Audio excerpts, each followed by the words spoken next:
নাম ছিল আলকামা। তিনি অসুস্থ হয়ে তার জবান বন্ধ হয়ে গেল।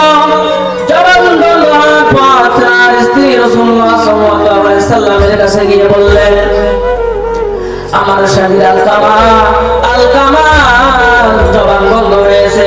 রাসূলুল্লাহ সাল্লাল্লাহু আলাইহি সাল্লাম হযরত বিলাল এবং অনেকগুলো সাহাবীকে পাঠিয়ে দিলেন এবং দিয়ে বললেন যে তোমরা যাও গিয়ে বলবা তাকে কালিমা তাশকিল করো।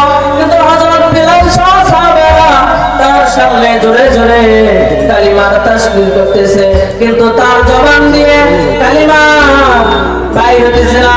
তখন কান থেকে চলে আসলো, এসে রাসূলুল্লাহ সাল্লাল্লাহু আলাইহি সাল্লামকে বলল, আপনার সাহাবী আলকামা তাকে আমি তাশকিল করলাম, কিন্তু তার জবান দিয়ে কালিমা বাইর হয় না।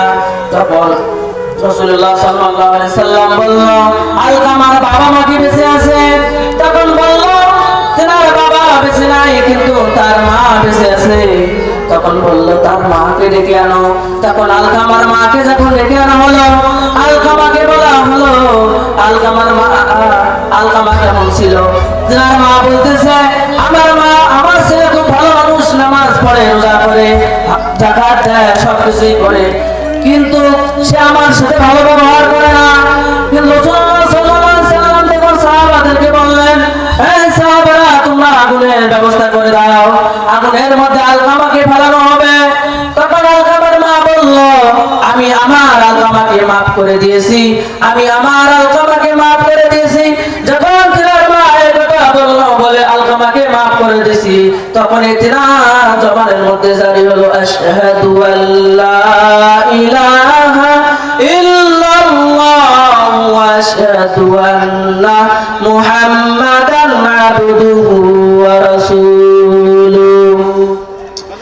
আমার সময় আর মাত্র 2 মিনিট। একটা হাদিস তেলাওয়াত করেছিলাম, হাদিসের তরজমা করে আমি আমার বক্তব্য শেষ করব।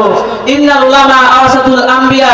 রাসূলুল্লাহ সাল্লাল্লাহু আলাইহি সাল্লাম বলেছে, আমি থাকবো না, কিন্তু এই জমিনের মধ্যে উলামায়ে কিরাম থাকবে। ওই উলামায়ে কিরাম হয়েছে নবীগণের ওয়ারিস।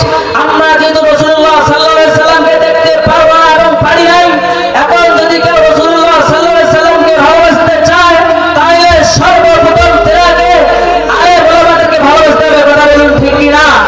আলেম উলামাকে যে ভালোবাসবে, রাসূলুল্লাহ সাল্লাল্লাহু আলাইহি সাল্লাম বলেছে সে আমাকে ভালোবাসবে।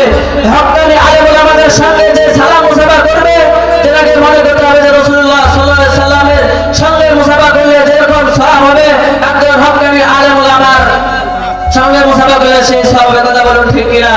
এই বলে আমি আমার বক্তব্য শেষ করতেছি। আসসালামু আলাইকুম ওয়া রাহমাতুল্লাহ।